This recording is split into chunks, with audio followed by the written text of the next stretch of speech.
Big Six. My one big thing. The last week we had one of our yellows, which we didn't go with, talked about the PIF being in the Doria Gate project as one of its gigas. So it moved out from 4 gigas to 5. And I think I mentioned a time I went down a wormhole on that one. Like, what are the gigas? And which ones are they? So I want to do a shout out here actually to our friend Faisal Durrani, who is the a partner and head of Middle East research at Knight Frank. Knight Frank does amazing stuff, and so they also obviously they're a real estate shop, and they're much more than that. But they track the sector very closely in the region, throughout the region, and in Saudi Arabia as well. So I reached out to Faisal and I said, "Hey, look, you guys have some info on this. It's really good. I can't see it really well. Can you send me the updated things? And hopefully we can get these and include them on the YouTube version because they're really impressive."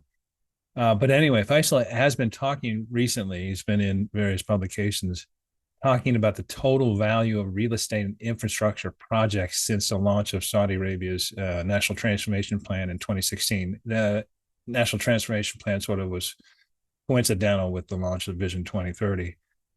And by Knight Frank's measurements, that amount, the total value of real estate and infrastructure projects, has now crossed the 1.1 US dollar trillion mark.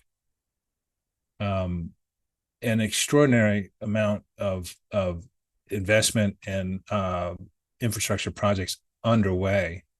And the point that Knight Frank is making is that the extent of this is sort of, it's hard to fathom. And basically they're saying, I'll just tease out some of the little parts of it.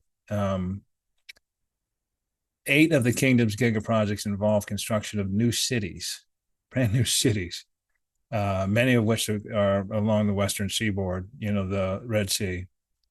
Nearly 575 billion is being spent to deliver over 1.3 million new homes, more than 3 million square meters of world-class offices, and over 225,000 hotel rooms across Saudi Arabia, arguably unleashing the biggest development pipeline the region has ever seen.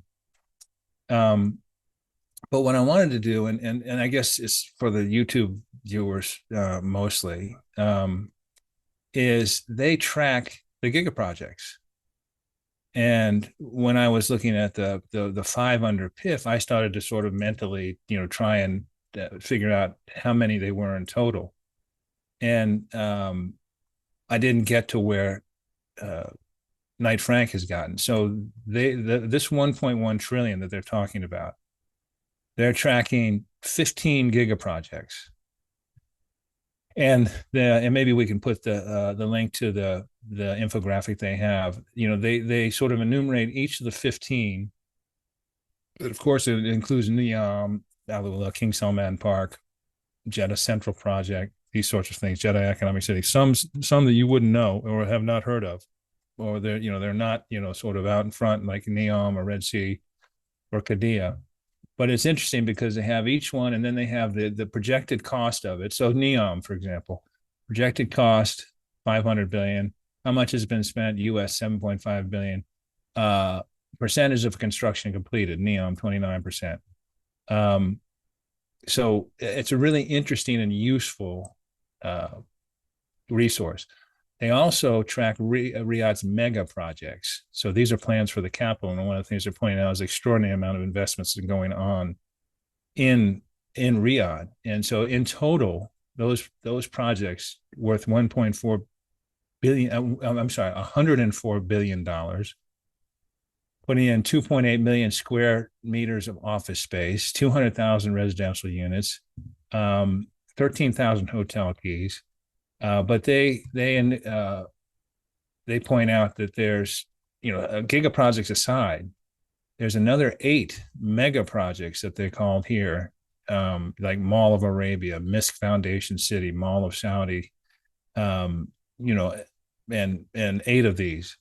And finally, another infographic that they put out with it, which I think Knight Frank pays a lot of attention to.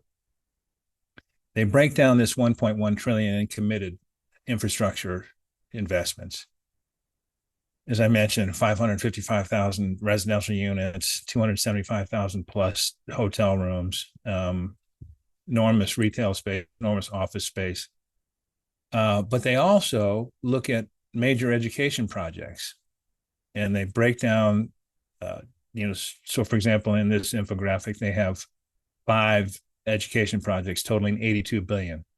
Then they have major well-being, sports, entertainment, and recreation projects. That's another 24 billion. Major healthcare projects, 13.8 billion. And then major infrastructure projects in general, 200 billion. And that would be things like the Riyadh Rapid Bus Transit System. You're going to talk a little bit about the metro system. They also have the rapid bus transit system that they've spent close to $2 billion on to bring that up to snuff. New rail links, new Riyadh Airport, Mecca public transport. So it was interesting. Remember when John Sfakianakis, who was a friend of ours, an excellent economist, and we had a great episode with him, but he was talking about these giga projects, and he was talking about how, apart from whatever value they may provide in terms of returns or loss leaders or change or sector development, they attract people, they attract competent people, and they also generate a buzz and generate sort of a gravity in and of themselves. And you can see all this happening with these projects, just extraordinary amounts of investment, and now coming to implementation phases, some of them like the Riyadh Metro, very close to completion. One of the reasons I wanted to do this, and I know it's a little disjointed, was the scale, like Faisal Durrani has said, is enormous. And it's creating all these spin-offs. So, for example, these are investments, but it's also creating one of the hottest new real estate markets in the region. It's attracting people. There's a brain. There's attracting investment. It's interesting. Saudi Arabia is sort of poised now to 7 years into the 2016 Vision 2030 to start reaping some benefits of all this investment, and also start seeing the results of all this investment. But again, the scale of this is just enormous. Go back and listen to our conversation, please, with Faisal Durrani from Knight Frank. He is so good. And you're right, Richard. He is, and Knight Frank generally, but his work with Knight Frank, I mean, he's in the media all the time, and their research is truly valuable because it's independent and it's looking at the market, the Saudi market, the market in the region with sober and independent eyes. I mean, they have their own view on things, and that's what they share with their investors and their subscribers and their clients. But all the work that they do at Knight Frank is tremendously valuable, and he is very knowledgeable about this sector. When we had him on in the summer of this year, Richard, it was just sort of one of those conversations where it was just all gravy, good information, stuff that you just sit back and listen to. Just to jump into this, seems to me like right now the vibe or like the feeling or the sentiment is that Saudi Arabia is the next global real estate hotspot, the next hot real estate investment destination. And I think that's true. I think you're seeing now corporates believe that is true. You have Investcorp Holdings from, I think, Bahrain saying that they're going to invest $1 billion over the next 5 years in the kingdom in real estate assets. There was another piece, Richard, I think it was now 2 weeks ago. Alex Galtsev of the Dubai-based property technology company Realist. I'm sorry for botching that, Alex. They are even more optimistic about the real estate boom in Saudi. He said that the real estate market boom over the next 10 years, it could boom, over the next 10 years with investors drawn to the kingdom via these giga projects you were just talking about, Richard. He said, quote, investors who want to buy real estate understand that if somebody committed to invest that much in the country, it's going to be growing. Saudi has a lot of potential for the next 10 years, and the next 10 years is going to be the greatest time for the Saudi property market, he said. Bullishly, I added. If you can invest in Riyadh, for example, buy 10, 20 apartments and leave it for 5 years, you can come back and it will have grown 100, 200%. So that is some That would be some strong gains for those who are investing in the real estate market for sure. I think there's a lot changing about real estate globally. You have the pandemic and the switch from outside of cities, the decline in many places of office spaces, the permanency of remote work. Some of these trends are either here to stay, they may go, but Saudi Arabia seems to be sort of its own little market, not just in real estate, but also as the fastest growing economy in the G20. It just sort of like in the last year did not really experience any of the global economic headwinds. And Richard, you can just visibly see the real estate boom happening in Riyadh. You can see it from the plane on the way in. I mean, you can't miss it when you're driving it around. And as we'll talk in a little bit about the metro, you could just see it. So you get these analysts talking about, well, real estate investing and the growth of real estate and these giga projects. And giga projects have seemed like ideas, but now it's clear that they're not. They're actually taking root and they're being built, and that is good for the real estate market. And I hear from my Saudi friends, our Saudi friends, about how exciting real estate is now as an investment in Riyadh. Right. But just a word of caution. This just feels to me, and I'm going to sound like I'm 50 years older than I actually am, but the market, real estate market is like any market, and it is cyclical. So there are going to be boom and bust cycles, and the sort of boundless optimism that is going into real estate investing in Riyadh kind of gives me the vibe of this can only go up. There is no such thing as a sure thing when it comes to investing. And there are a lot of people building new houses, but there's also a lot of speculation going on. And so there is. And it's related to excitement. And we've talked about it on the show a lot. This is, Riyadh, Saudi Arabia is having a moment, and it's not a moment that's unearned. And it's not a moment that's just happened. I mean, so they started this project, this Vision 2030 project in 2016. They've invested a lot of money. They've made some smart decisions. They're moving along in a variety of different areas. We're starting to see results in tourism and other things and development. And they're having this moment where they've managed themselves well fiscally, and they've also been in a commodity super cycle in terms of oil. So while the rest of the world has generally been very sluggish, and in some places, in recessionary situations. So Saudi Arabia is a bright spot. That's why you have people running, bankers are just flocking to Riyadh. People want to do IPOs, real estate market. So it is a moment.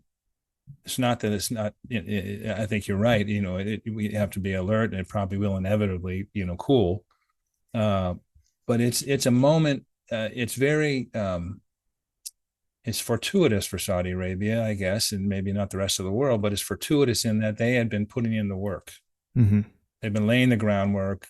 Being more fiscally responsible, making regulatory changes, diversifying their economy, making these key investments, seeking direct investment from abroad. And, they've come out of COVID in great shape, while the rest of the world is not so great shape, especially after the Russian invasion of Ukraine. So it's a moment, and it's a good moment, and we should celebrate it. But, smart investors, look at the long term. But the thing is, once again, we always talk about this. When you look at, entertainment opportunities, sports opportunities, investment opportunities, Saudi is in the conversation in a real way. And that's not been the case a decade ago, 15 years ago. Yes. And that is a very consistent theme on this program. And Richard, just sort of back to your original point. I mean, what makes Riyadh and some of these other areas in Saudi Arabia an attractive destination is not just the economic diversification happening, which is causing an economic boom. It's the social development, like you said, entertainment. I mean, it's infinitely more. Riyadh is infinitely more livable today than it was 10 years ago, because there's stuff to do and there's restaurants to go to, and their social norms have been relaxed. And one thing that's been constant that you and I have talked about forever is just the welcoming, good-natured Saudi people that are just so hospitable, almost to the point of just, it seems unbelievable. So these places are livable. They're increasingly more livable. It becomes more realistic for somebody to take a job in Riyadh and say, well, I'm living in Riyadh and it's actually great. There's a lot to do. Ronaldo lives here now.